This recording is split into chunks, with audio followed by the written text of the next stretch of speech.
Hello, Ossining.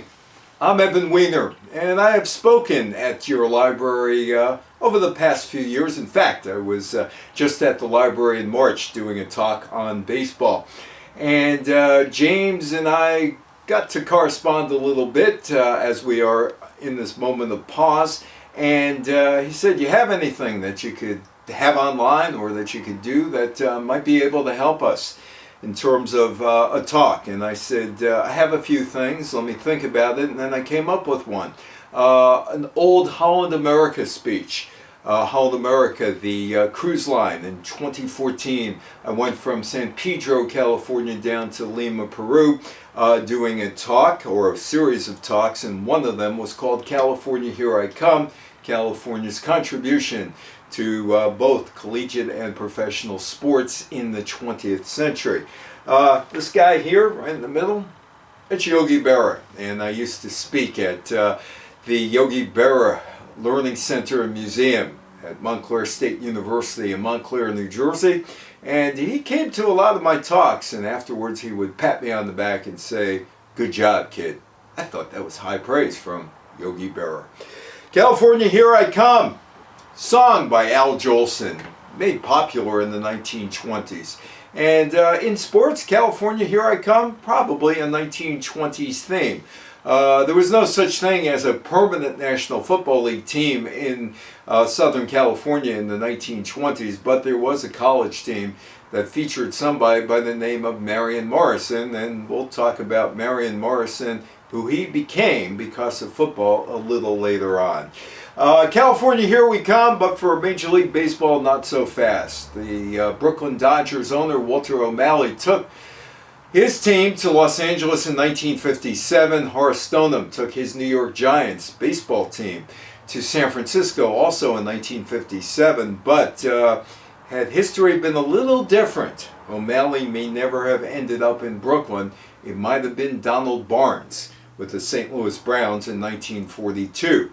Barnes had planned to move his team, but World War II got in the way.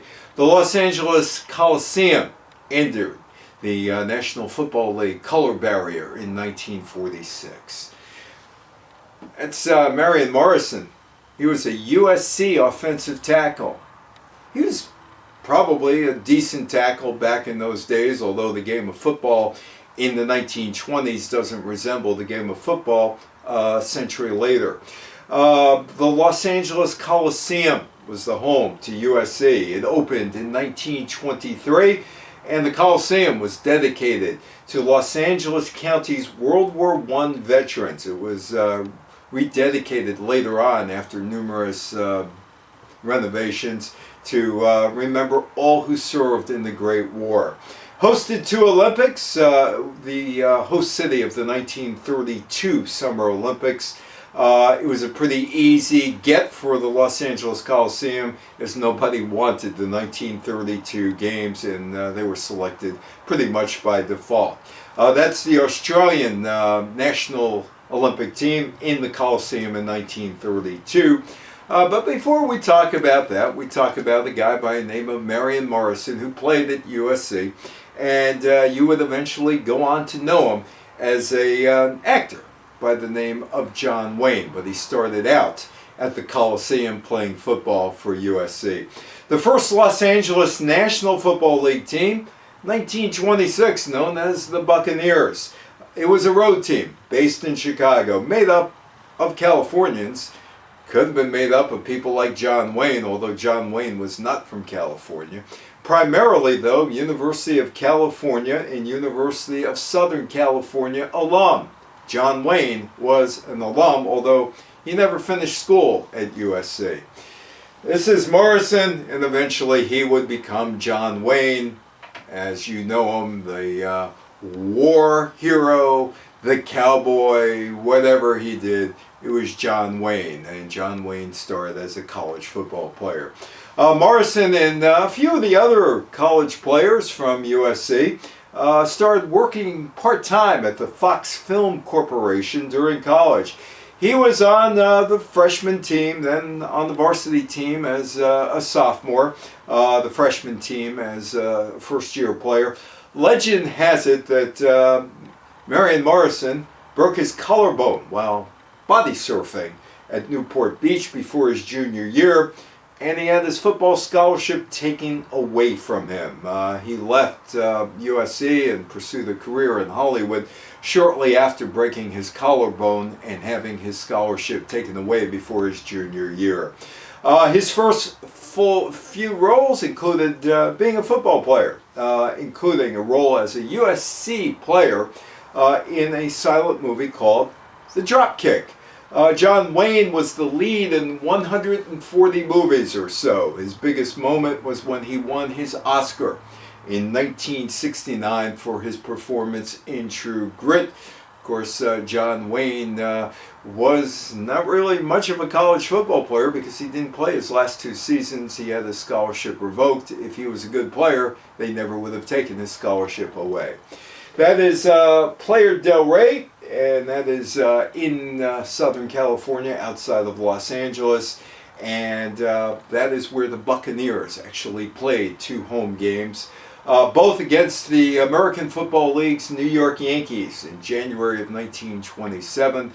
The AFL, the first AFL, started back in 1926 because Red Grange couldn't get a New York teams in the NFL, so he and his agent decided to start a new league, the American Football League, in 1927. The Buccaneers also played 2 games in San Francisco and an exhibition game against the AFL's Los Angeles Wildcats, but that's when football first was established in the Los Angeles, California area back in the 1920s.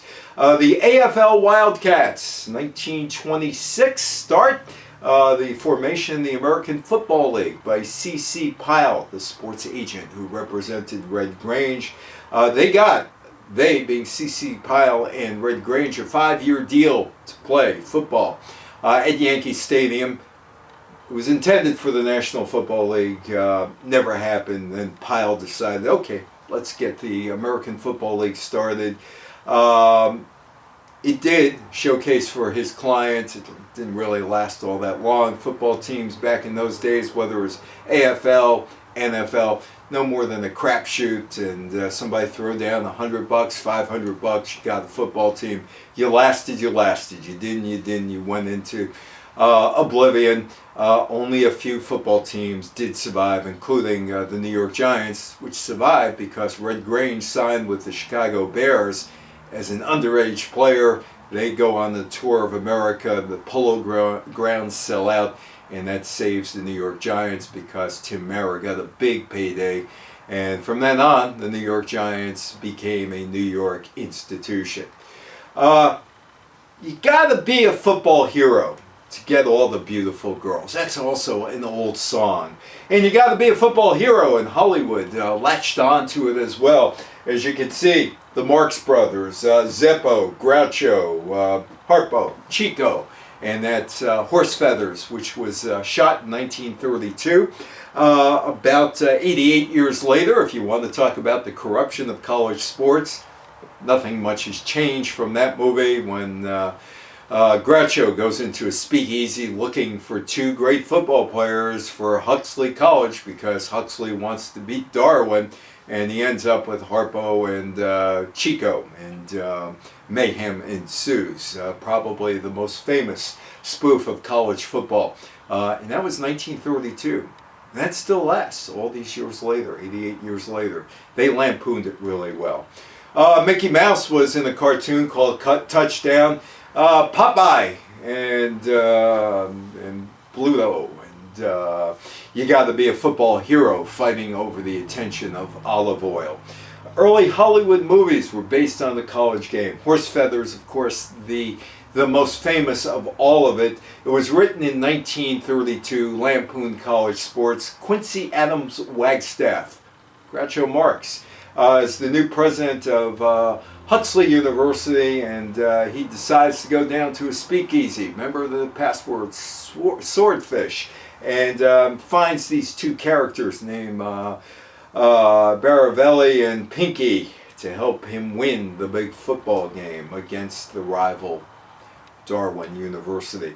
Mickey Mouse, Popeye, subjects of early days of cartoons featuring football. Gilmore Stadium is where football was played. Gilmore Stadium back in the 1930s near a farmer's market in LA. And today Gilmore Stadium is adjacent to a mall called The Grove and hosts CBS Studios. Among the shows that shot there, The Price is Right. This is Bob Barker with The Price is Right from the world famous Bob Barker studio. Now The Price is Right. Drew Carey is the host. Let's Make a Deal, also shot in that studio. James Corden's overnight show, all in that Los Angeles studio today. But it was the Los Angeles Bulldogs that played football then.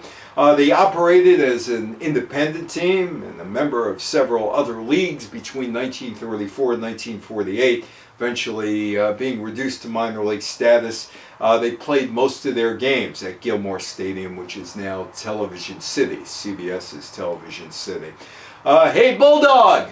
Remember the old Beatles song, Hey Bulldog?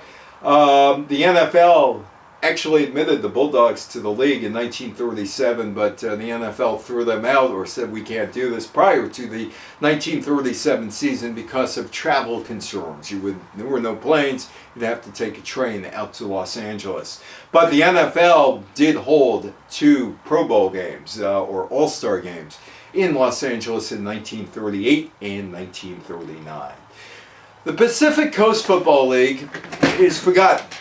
Nobody talks about it, but the Pacific Coast Football League was an integrated football league which included having players the likes of Jackie Robinson and Kenny Washington. Jackie Robinson played for the Los Angeles Bulldogs of the Pacific Coast League in 1941.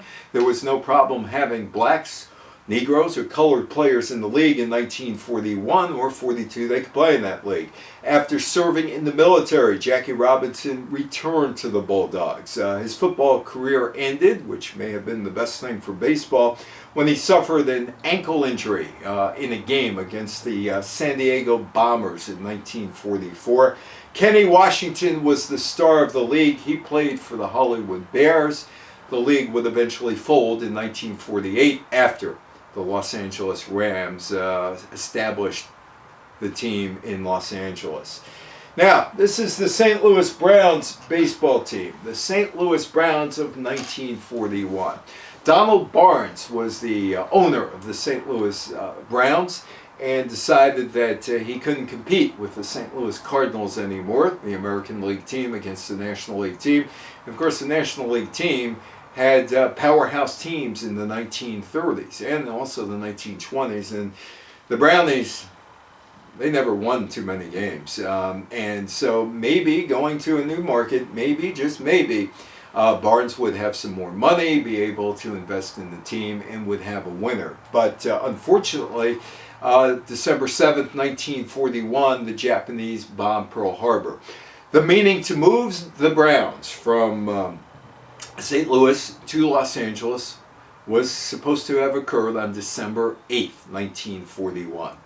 The meeting never occurred, and Barnes was unable to move his Los Angeles, or to what he wanted to become, his Los Angeles base from St. Louis.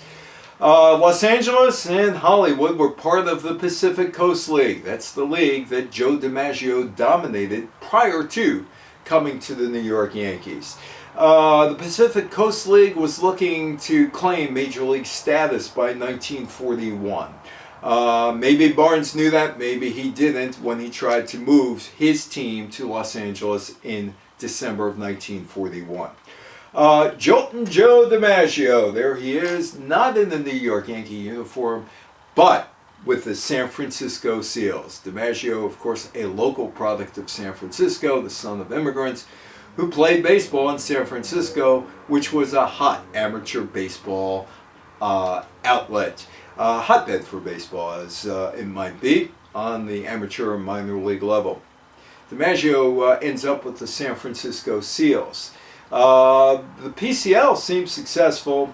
Major League Baseball wasn't interested in Los Angeles or San Francisco because of travel concerns until 1941. That's the DiMaggio brothers, Vince Joe and the little professor, Dominic, who was a hell of a nice guy, a really nice guy. In fact, we're in San Francisco about 5 years ago, and I'm walking down the wharf and I see the Dominic DiMaggio building. And I look at the building and I tell my wife, I knew him before he was a building. Well, when you get older, that's what happens. You know these people when they were real, when they were alive, and not monuments to that. DiMaggio ended up, that's Joe DiMaggio, ended up playing with the Seals between 1932 and 1935. Other Yankees included Frankie Crosetti and Lefty Gomez. There were some future Hall of Famers that came from the San Francisco area, including Earl Averill, Paul Wainer, Lefty O'Doul, future Hall of Famers that were first discovered by San Francisco Seals scouts. They had a very good team. The San Francisco Seals team for about 55 years was the predominant force of West Coast baseball, an era where baseball only extended to the Mississippi River. West of the Mississippi, St. Louis. That was about it. St. Louis had 2 teams. Only 16 teams were in Major League Baseball, 8 in the National League, 8 in the American League. The Seals won 14 Pacific Coast Championships, launched the careers of legendary players, including Joltin' Joe. Was it a third Major League? Well, not quite. The Seals started in 1903. Henry Harris was the owner of the California League, San Francisco Seals, and decided to break away from the California League to start the Pacific Coast League. Harris's team was also known as the San Francisco Wasps, San Francisco Stars, and they became the Seals in 1907. The PCL had clubs in Los Angeles, Oakland, Seattle, Sacramento, and Portland. And of course, Major League Baseball today has major league teams, 2 of them in the Bay Area, San Francisco and Oakland, 2 in the Los Angeles area, 1 in Seattle. Ted Williams was a member of the San Diego Padres of the Pacific Coast League in 1936. Local guy playing for his local baseball team before going on to Boston. After World War II, the league president, a guy by the name of Pants Rowland, P-A-N-T-S, Pants Rowland, thought about the PCL becoming a third major league during the 1945 season. They decided to become a major league, but through bureaucracy and other types of things, the National League and the American League were not interested in adding the Pacific Coast League to the ranks of Major League Baseball. Now, Humphrey Bogart. Humphrey Bogart was a big PCL fan. A hot dog at the ballpark is better than a steak at the Ritz. And he supported Los Angeles area PCL teams. The PCL did have an impact on Major League Baseball. That's Phil Silvers. In the 1950s, Phil Silvers had a very popular show on CBS, alternately called Sergeant Bilko, You'll Never Get Rich, or The Phil Silvers Show. That's Steve Bilko. Nat Hiken, who wrote The Phil Silvers Show, apparently was a big fan of Steve Bilko and named the main character in the show, You'll Never Get Rich, or The Phil Silvers Show, after Steve Bilko. It was Ernie Bilko.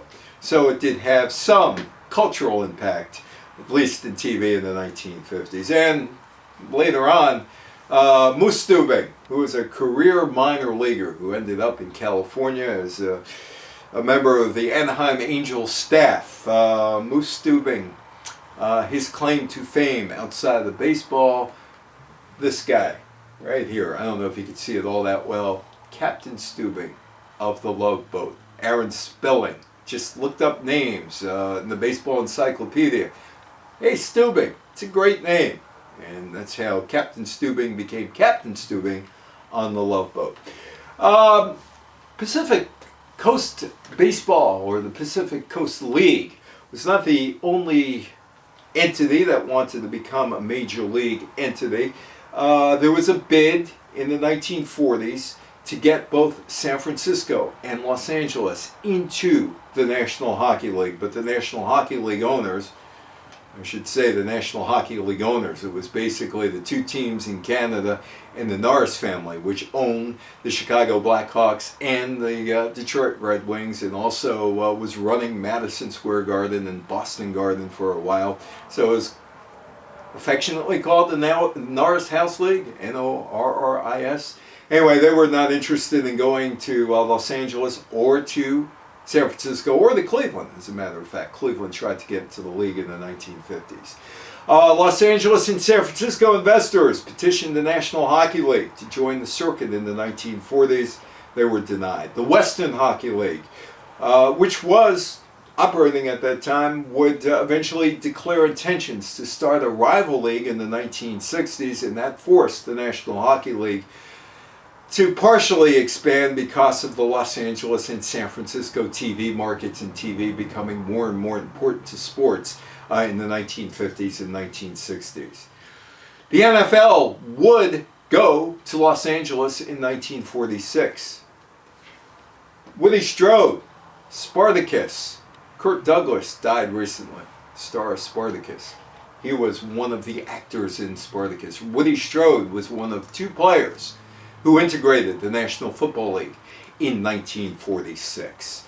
The NFL and the All-American Football Conference, 1946. Daniel Reeves owned the Cleveland Rams of the National Football League in 1945 and decided he wanted to move to greener pastures. Greener pastures meant Los Angeles. And it was Reeves that spoke to the Los Angeles Coliseum Commission, and they said, hey, listen, love to have your business, except we're built with state money, and we have to abide by state rules, equal opportunity employer. And as part of that, you have to hire Negroes. Reeves goes back to the National Football League owners back in 1946, explains his dilemma.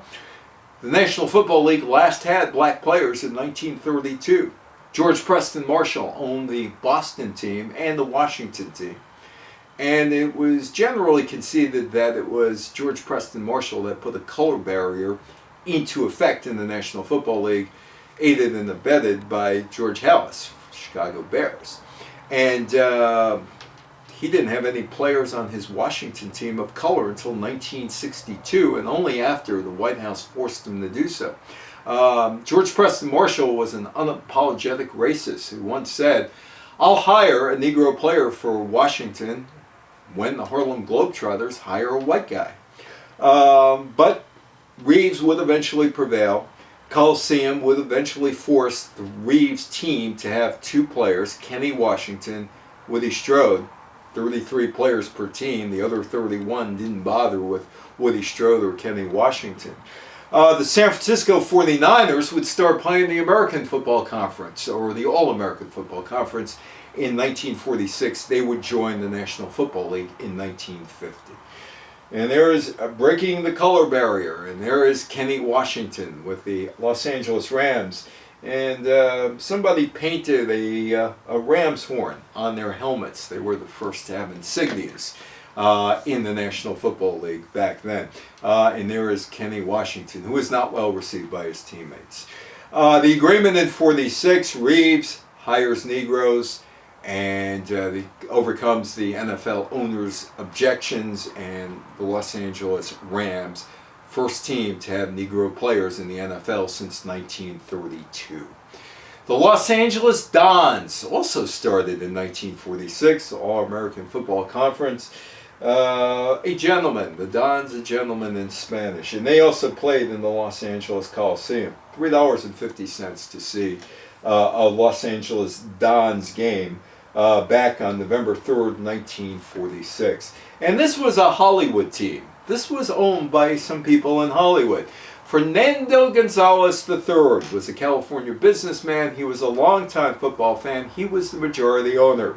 His partners included some Hollywood notables that you might have heard of. Louis B. Mayer, Bob Hope, Bing Crosby. Hope had owned a piece of the Cleveland Indians. Crosby, a piece of the Pittsburgh Pirates of baseball. And the actor Don Ameche. And Don Ameche's cousin, Alan Ameche, would score the winning touchdown in 1958 in the greatest game ever played in the National Football League, or alleged greatest game, between the Baltimore Colts and the New York Giants, the 1958 NFL Championship game. The Dons and the Rams merged after the 1949 season. You would find some of the AAFC teams ended up merging, Buffalo with Cleveland, and the Dons and the Rams. But it opened up the door for 3 AAFC teams, including the 49ers, Cleveland Browns, and the Baltimore Colts. Admiral TV and the Los Angeles Rams had a big role in forming television policy in the National Football League. I don't know how many of you had an Admiral TV. I think I had an Admiral TV when I was a kid. But Admiral decided to go partners with the Los Angeles Rams in the late 1940s and show Rams games on games locally in Los Angeles, and it was pretty simple. Admiral wanted to sell TVs. It wasn't much different than David Sarnoff wanting to sell radios in 1921 with the Dempsey-George Carpentier fight, which Jack Dempsey won in Jersey City, and Sarnoff decided for NBC Radio to broadcast it. People bought radios. Same principle here with Admiral.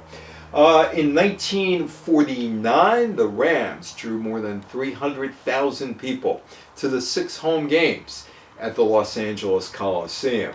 However, in 1950, the Rams television was shown locally, and attendance dropped at the Los Angeles Coliseum by 50%. It was because of that the NFL Commissioner Burt Bell suggested NFL teams should not televise home games. That would become a league policy in 1951. And then it really annoyed another Californian by the name of Richard Nixon. Richard Nixon. Nixon's in the White House in 1972, and he can't watch Washington play the Green Bay Packers. George Allen was his friend, the coach of Washington. And Nixon tried to get the game shown locally in Washington. It was a sellout and all, and couldn't do it. Imagine the most powerful person in the United States couldn't get a football game on TV. Well, that all changed because of Nixon, because there was a blackout rule and all that. And if a team sold out prior to 72 hours prior to kickoffs, they had to show the game in the home market after 1973, all because of that Californian by the name of Richard Nixon. Boston fizzles, Milwaukee looks good, and how eventually Los Angeles would get a Major League Baseball team. 1952, the Boston Braves. Lou Perini owned the Boston Braves. Had some really good players on the Braves, Eddie Matthews and Warren Spahn. But they weren't drawing people at the ballpark. The Jimmy Fund is a big, it's a, and I can't think of the word right now, but it's raises money for children, the Jimmy Fund, and it's a charity. There we go, it's a charity. But the Jimmy Fund did not start with the Boston Red Sox. It started with the Boston Braves. In fact, the Boston Braves desegregated with a guy by the name of Sam Jethro, and the Boston Red Sox didn't. The Boston Braves baseball team was more progressive than the Boston Red Sox. And they did have their own stars, as the Red Sox did as well. In 1952, the team doesn't draw too many fans, a little over 300,000, and Lou Perini, who is the owner of the Boston Braves, begins to look elsewhere to move his baseball team. And he's looking around, and he's looking at Toronto, and finally settles on Milwaukee, where he had his minor league baseball team. That shift comes in March of 1953, and that would begin the mechanism that would end up with Walter O'Malley moving the Brooklyn Dodgers to Los Angeles. Perini goes from about 300,000 to about 1.9 million people seeing games. Many years ago, I spoke to Warren Spahn, and Warren Spahn was talking about the move, and he told me that after 1952, Perini decided he was going to give him not a standard contract, but a contract that if we had more than 300,000 fans, he'd get either a dime or a quarter for every ticket sold over the 300,000 mark. And it was a quarter because Spahn said to me they drew 1.6 million people more, and I could have gotten $400,000 more had I signed that contract. But somebody would have said, well, it's just for the Boston Braves, not the Milwaukee Braves, so I never felt like I lost money. But Braves did well. They drew a lot of people, and Walter O'Malley begins to think in Brooklyn, I can't compete with the Milwaukee Braves, which is ludicrous. I mean, Milwaukee didn't have TV. He had TV money. He was also drawing a lot of people in the stands. In fact, when O'Malley left in 1957, there was only one team that made more money or grossed more money than the Brooklyn Dodgers. It was the New York Yankees. And coincidentally, in 1958, the Yankees' attendance fell without competition from the New York Giants or the Brooklyn Dodgers. I asked Jerry Coleman, who was the assistant general manager of the Yankees that year, about that. Jerry Coleman, of course, California, who ended up with the San Diego Padres as their announcer. And he said, people just were not interested in baseball in New York in 1958. Horace Stoneham was looking to move his New York Giants. He kicked the tires in Minneapolis, where he had a minor league team. Willie Mays played there as a minor leaguer. He ultimately ended up in San Francisco because O'Malley needed a partner in San Francisco on the West Coast to make this thing viable if they were going to travel by train or plane. So Horace Stoneham, and there's Bobby Thompson, one of the nicest guys I've ever met in baseball, along with Leo DeRocher and Horace Stoneham. Stoneham ends up in San Francisco. O'Malley ends up in Los Angeles. O'Malley was looking for a stadium in the New York area, preferably Brooklyn. He even played some games in Jersey City, 9 games a year.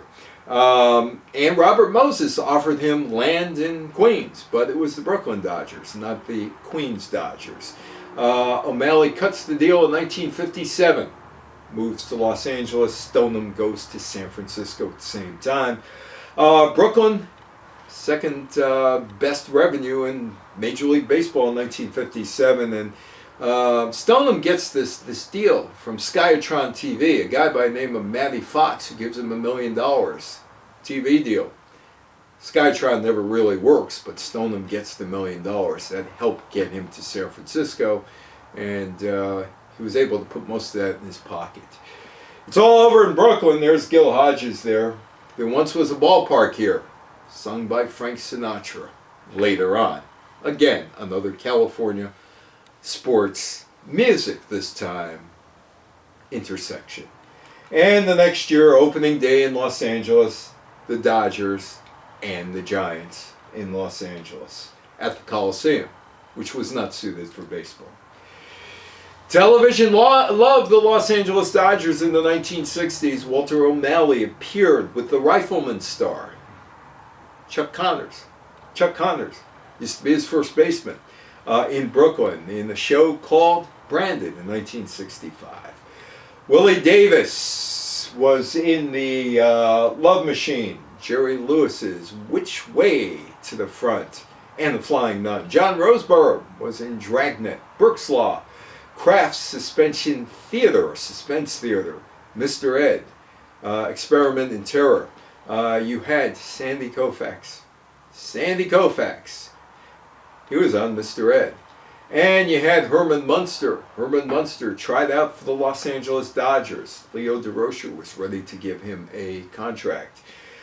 Gilligan's Island, yeah, Los Angeles Dodgers, Al Ferrara, Jim Lefevre. Al Ferrara once said, I knew I made it to the major leagues when I saw my face on the baseball card, and their cooking was shrinking Gilligan's head. Funny thing about Gilligan's Island, lots of visitors. They had a lot of visitors. Yet, nobody mentioned that they ever saw the 7-stranded Gilligan's Island cruise ship, or 3-hour tour ship people. John Roseborough, Dragnet, just the facts, man, just the facts. The Harlem Globetrotters, they also visited Gilligan's Island. Meadowlark Lemon knew that they existed, but did nothing. The Harlem Globetrotters in Los Angeles is an interesting story, and the NBA. The National Basketball Association promised Abe Saperstein the Los Angeles market. Why? Because the Globetrotters used to be part of NBA doubleheaders back east. And then the Knicks used to have NBA doubleheaders, 8 teams, 4 of them would play a doubleheader in New York. People came out to see Saperstein's team, the Globetrotters. Made a lot of money for the NBA. So the NBA said, when we're ready to expand to Los Angeles, Abe Saperstein, you're going to get the franchise. Never happened.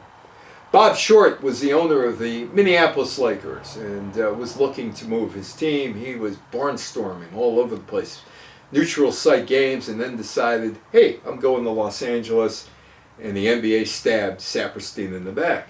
Saperstein then formed the American Basketball League. That lasted a year and a half. But the American Basketball League does introduce a few things, including the three-point play. First African-American coach was in the American Basketball League with the Cleveland Pipers. Cleveland Pipers owned by George M. Steinbrenner III.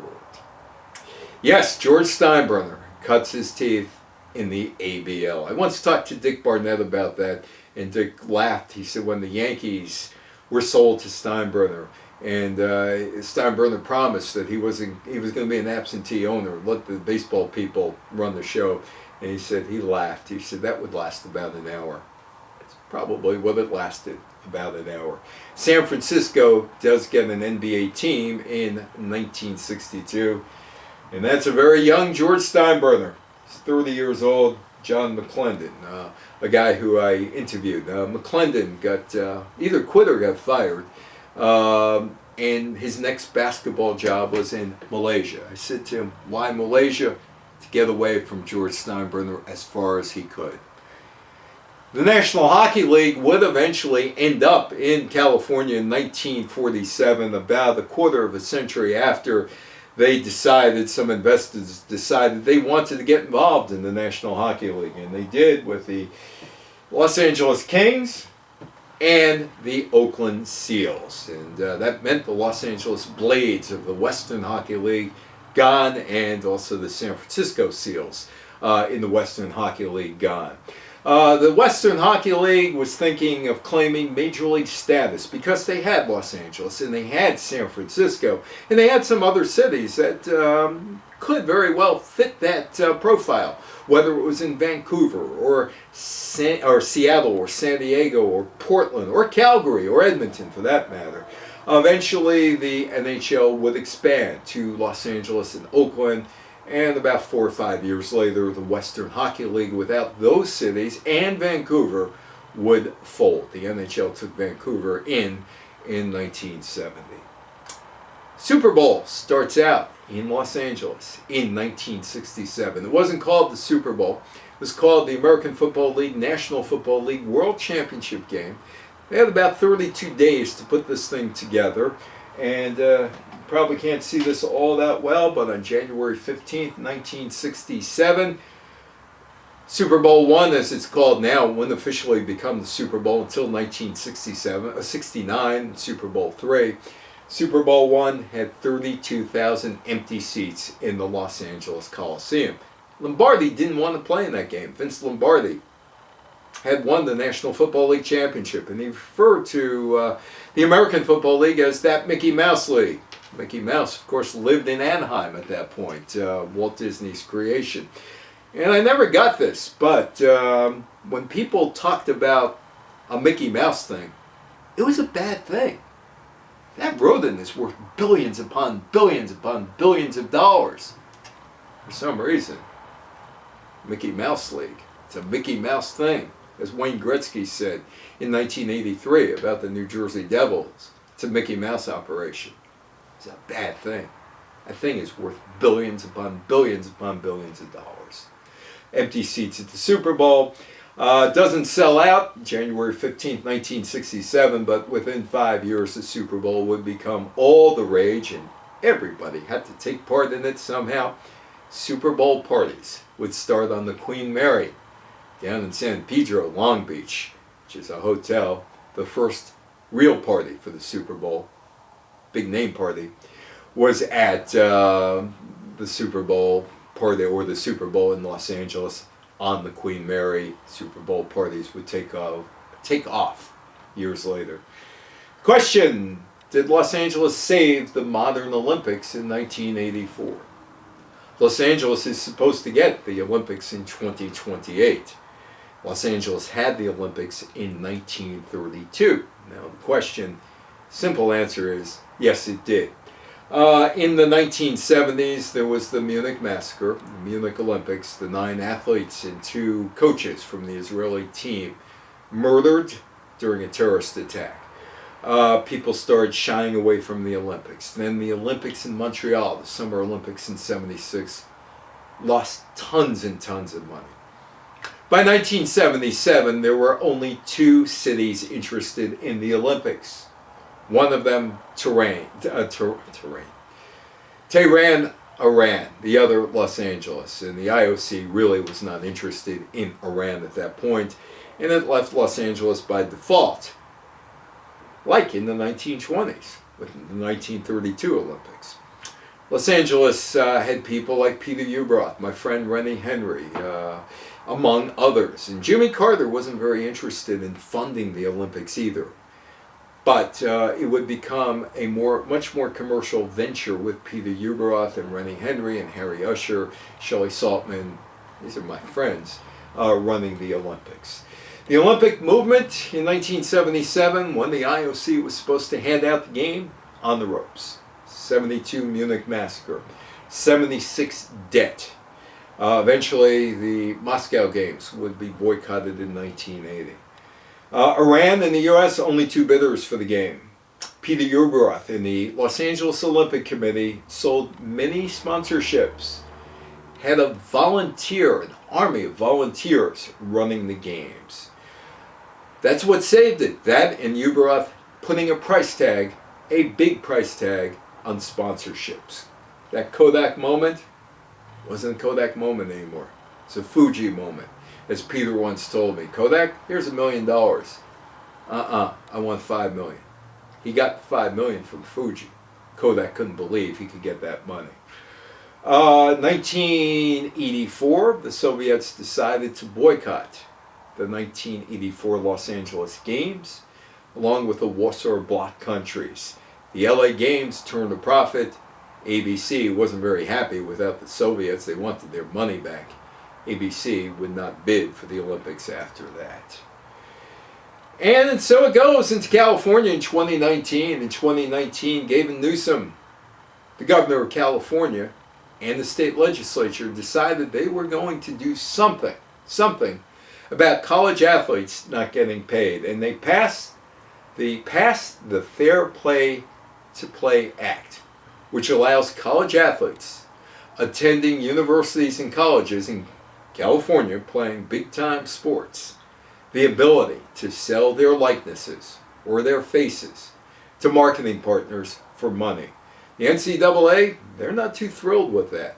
California worked on that and acted first. It starts in 2023, but California sports student athletes will be able to get some money for their talents at a university. And that's first in the nation. And the thought has troubled the National Collegiate Athletic Association so much because their perfect world of amateurism could be crumbling that they've gone to Congress asking for help. California today, 5 Major League Baseball teams. 2 of them in the San Francisco Bay Area. San Francisco Giants, Oakland A's. 2 of them in the Los Angeles area. The Los Angeles Angels of Anaheim in the American League and the Los Angeles Dodgers, along with the San Diego Padres. 3 NFL teams now. The 3 are in San Francisco, and it's not really in San Francisco, it's in Santa Clara, California, the San Francisco 49ers, and 2 of them are going to be in Inglewood starting in 2020, the Los Angeles Rams and the Los Angeles Chargers. And it's a return home to Los Angeles, so to speak. for both, because the Rams played in Los Angeles from 46 through 79 and then moved to Anaheim in 1980, lasted there until 1994, went to St. Louis, came back, and the Chargers played in the American Football League in 1960, went down to San Diego in 1961 and came back a couple of years ago to Los Angeles. There are 3 NHL teams, San Jose, and that's a very complicated story because initially the Oakland Seals lasted 9 years, moved to Cleveland. Cleveland disbands or merges with Minnesota, and the owners of the Minnesota team, the Gunn brothers, then decide that years later, 22 years later or so, they want to go to San Jose, and so the remnants of the Minnesota-Cleveland merger are on display in San Jose today. The Los Angeles Kings and the Anaheim Ducks. There are 4 Major League Soccer teams in California: Sacramento, San Jose, 2 in the Los Angeles area, and of course major college sports, which go back to the Duke, John Wayne, playing football as Marion Morrison of USC, and of course there are major college bowl games, or the granddaddy of all, the Rose Bowl. The rest of the story, well, the St. Louis Browns franchise did move eventually. They ended up in Baltimore in 1954. George Steinbrenner would become the owner of the New York Yankees in 1973, and I could do a couple hours alone on George Steinbrenner. The Western Hockey League would eventually fold. The Los Angeles Coliseum is being rebuilt again. Maybe the home of the 2028 opening and closing ceremonies of the Olympics. May have some events there, or it may go to Inglewood. It is the home of USC football, just like it was the home of USA football when Marion Morrison was an offensive tackle for the Trojans. Again, thank you for listening to me. Thanks to James. Maybe we could do this again in the future where we can be close to one another. For now, we have to do this distancing. And for some of you, the distancing will be a few miles, and for others, more than a few miles. I'm Evan Weiner. Thank you again, James. Thank you for watching. Thank you for listening, and I hope to see you soon. Take care now. Goodbye, Ossining.